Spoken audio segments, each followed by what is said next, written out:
Microsoft is forced to reveal some crazy Xbox secrets. Let's discuss. What's up, guys, and welcome to Xbox Ready, the YouTube channel that is all about Xbox. This channel is like my own little Xbox variety or talk show. I talk the latest Xbox news, I bring guests on, I do little tips and trick tutorial videos. I do all sorts of stuff and I talk about all sorts of stuff as long as it is related to Xbox in some way. So if any of that sounds appealing to you, I would really appreciate it if you guys subscribe to the channel. Whether you're a first-time watcher or you've been watching for a while and for whatever reason you haven't subscribed, I'm trying to hit 140K. I'm so close. Now, if you're watching this channel, I assume you are a fan of Xbox or at least a fan of video games. And if you fall into either of those categories, chances are you know that Microsoft is in the process of trying to acquire publisher Activision Blizzard, the makers of games like Call of Duty, Overwatch, Diablo, World of Warcraft. And chances are you also know that Microsoft has hit a lot of roadblocks when it comes to trying to close this deal. The deal has already been blocked in the United Kingdom, and they're facing a lot of legal pushback here in the United States with the FTC. On June 22nd, Microsoft was involved in a preliminary injunction hearing. The FTC is basically just trying to block Microsoft from making any progress on this deal ahead of a separate legal battle, a separate court battle that's going to take place August 2nd. And yes, I know there's been a lot of back and forth on like, is Microsoft, are they going to close this deal? Are they not going to close this deal?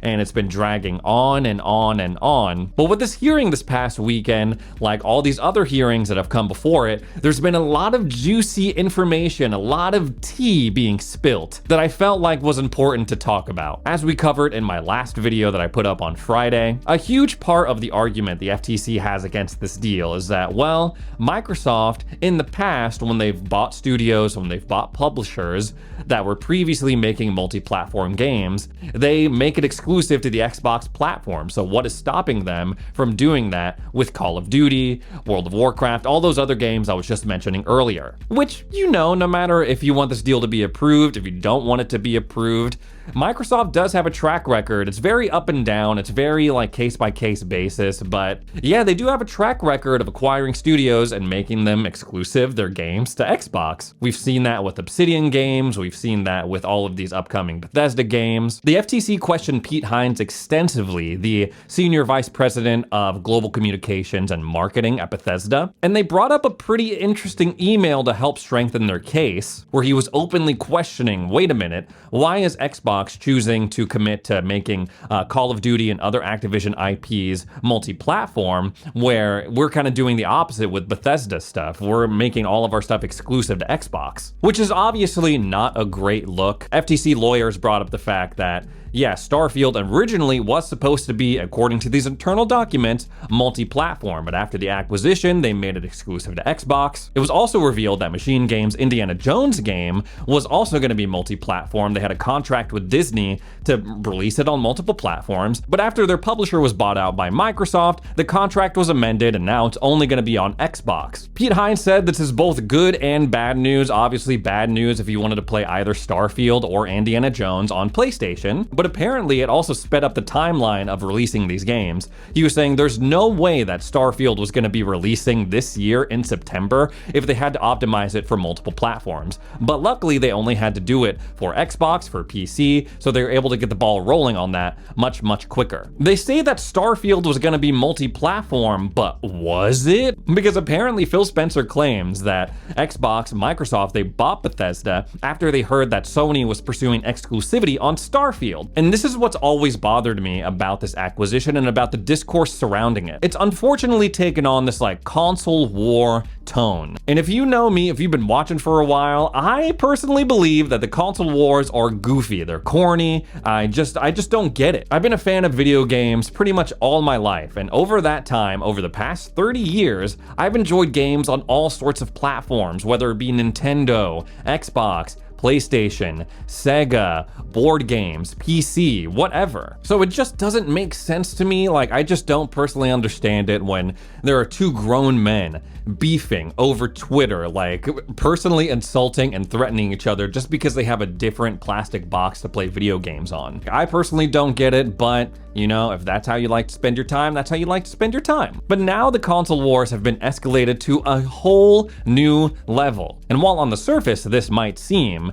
it's Microsoft versus the FTC versus the United States government, it's kind of turning into Microsoft versus Sony, Xbox versus PlayStation on the legal stage. Why do I say that? Because apparently the FTC has chosen to exclude Nintendo from all of this discourse. They don't consider the Nintendo Switch to be part of the high-end console gaming market. And I'm just sitting here thinking like, that's dumb. That's like the dumbest thing ever. Nintendo is a huge contributor to the video game industry, and they've been a major player in the console space for generations. And sure, maybe you can't play the latest Battlefield or Call of Duty on a Nintendo Switch, but that doesn't make it any less integral to the video game industry. And on top of that, Nintendo has some stuff to gain out of this too. If Microsoft closes its deal with Activision Blizzard, Switch consoles are gonna have Call of Duty on them. That's not gonna happen if this deal doesn't close. It just feels kind of weird that it's like the FTC is sort of arguing on behalf of Sony. The FTC is fighting to make sure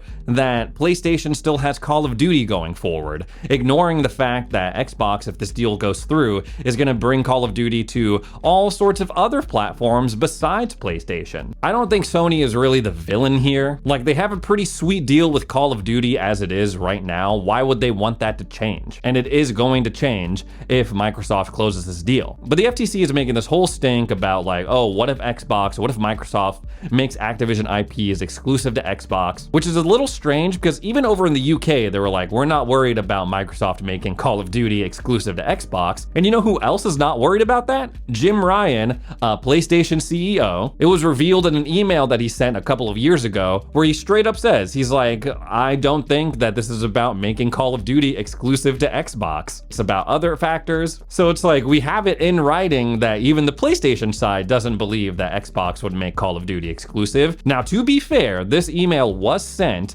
before the acquisition of ZeniMax Media, Bethesda, all that stuff. So yes, it is entirely possible that their stance has changed after they've seen how Xbox and Microsoft has handled the exclusivity of Bethesda IPs. But nevertheless, I thought that was a pretty interesting insight. Speaking of the console wars, Phil Spencer basically admitted that Xbox lost the console wars, which is terribly ironic because not too long ago it was revealed by some ex-marketing people at Xbox that they basically started the console wars. It was like a marketing tactic in order to break into the space, which was already occupied by some heavy hitters like Nintendo, Sega, and PlayStation. He did clarify, he was like, I don't really believe in console wars. I think that's just like a made-up construct that we have going on in the industry. He was like, I wouldn't count us out to fans just yet, but yes, we are in third place behind Nintendo and PlayStation. But again, the FTC is not including Nintendo in any of these conversations. So it's like, okay, I guess we're still behind Sony then. Some other interesting things that Phil Spencer said when he took the stand, he swore under oath that he would keep Call of Duty, or Xbox would keep Call of Duty on PlayStation consoles. They would keep shipping it for PlayStation. But he was a little bit sneaky with it. He was a little bit crafty with it. He didn't say PlayStation consoles. He said they'll continue shipping for PlayStation 5. So technically he's like leaving the door open if further down the line they wanted to change their mind and be like, yeah, we're gonna make it exclusive to Xbox. They also questioned him about the Elder Scrolls 6. Everyone is just chomping at the bit to learn more about that game. Specifically, is it gonna be exclusive to Xbox? And Phil Spencer would not say. He kind of danced around the question a little bit. He was like, I won't confirm this or that by a case-by-case basis. And this is where I'm like, oh, come on, man, come on. Like, we were told that after all of this like Deathloop, Ghostwire Tokyo stuff, that all Bethesda stuff was going to be exclusive to Xbox. Now, because of this whole Activision Blizzard business, we got to go back to pretending like, I don't know, maybe it's going to come out on other platforms, maybe not, I don't know, da-da-da. It just kind of sucks that Xbox leadership is in this position where they have to pretend again. They have to pretend. They have to play nice. They have to play the part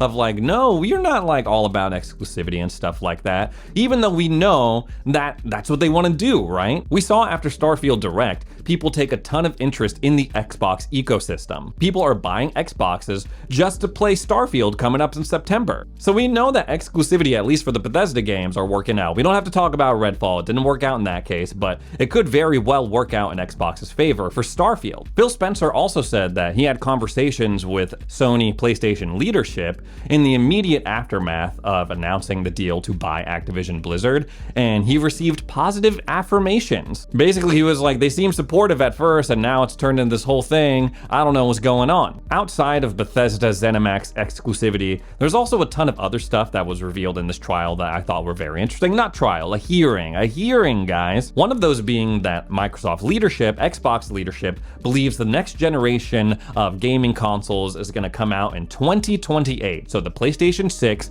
and whatever the hell that Xbox decides to name their next consoles, Xbox Series Y, maybe they'll drop the series, I don't know. I don't even like, their naming conventions are all over the place, generation to generation, which is crazy to think about. I'm like, dang, you know, that's 5 years away. Kind of a long time, but also kind of not. It feels like just yesterday that the Series X and the PlayStation 5 launched, but that was 3 years ago at this point. It's like, dang, time's really flying. And by the time that these consoles come out, the PlayStation 6 and whatever the next Xbox is, I'm like, oh man, I'm gonna be 35. Dang, 35-year-old gamer. That's crazy. It was also revealed that if Microsoft closes this deal on Activision Blizzard, that Sony will not share details about the PlayStation 6 with Activision Blizzard. I don't think that's the best idea, right? Because previously they've said, oh, we're worried that, you know, Activision Blizzard, they're not gonna port their games over to PlayStation anymore. They're gonna give us ports that are buggy and intentionally messed up. I can't think of a better way to make sure that actually happens than to intentionally withhold what kind of hardware that Activision Blizzard and their studios are going to be working with. Apparently, this isn't the first time that Sony's done this. Xbox leadership claims that there's no PlayStation 5 version of Minecraft, and therefore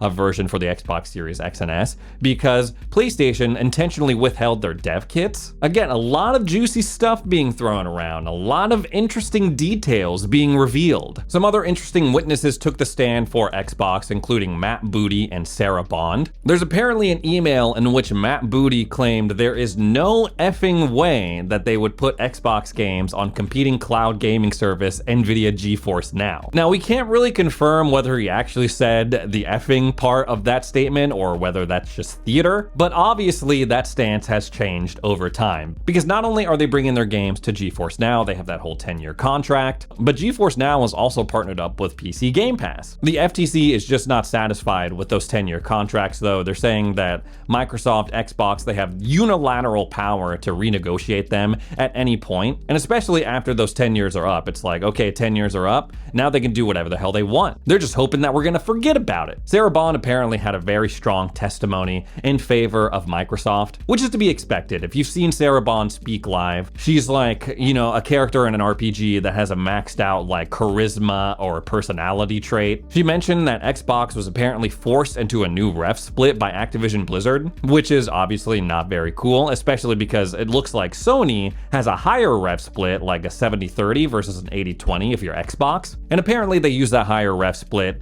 to pursue deals to keep other games off of Xbox. Again, this is all conjecture. This is all just stuff that I was reading about, hearing about. I can't say definitively if that happens, yes or no. Overall, this whole acquisition has been craziness, and I think it's a lot more trouble than Xbox originally anticipated. But what I hate the most about this, outside of the console war stuff that I was mentioning earlier, is that it's starting to detract from a lot of the stuff that Xbox has been doing. It's like, man, just the other day we were all talking about like, oh, how we were excited for the Xbox showcase and all the things that they were showing off. And this deal is starting to encroach on a lot of that stuff, specifically Microsoft's acquisition of ZeniMax Media, of Bethesda. Like, Xbox should not regret buying Bethesda and making their stuff exclusive to Xbox. Personally, that's what I'm excited about the most, not freaking Call of Duty coming to Game Pass or Diablo or World of Warcraft. So it just kind of sucks that they have to downplay their moves with Bethesda in order to try to get this Activision Blizzard deal to go through. But if we're being completely honest, if there was no like legal backlash or social backlash, I feel like there's 100% chance that Xbox would be like, yep, just make everything exclusive. I feel like that's what any company would do, right? There's some other interesting stuff being said about cloud gaming as well. Apparently, they wanted Xbox cloud gaming to be more like Google Stadia, like a standalone service, but it was a little bit more complicated than what they thought in terms of bringing a console game, a console experience to mobile devices. Cloud gaming haters out there are probably gonna be like, yes, awesome. They're gonna just keep it as like an extra thing. They're not gonna focus on it. And apparently Microsoft also tried to buy Zynga Games as well, but were not able to. They admitted that they've struggled to make mobile games or break into the mobile gaming space outside of Minecraft, and hope that King Games, which is also a part of this acquisition, would help rectify that. Anyway, guys, that is your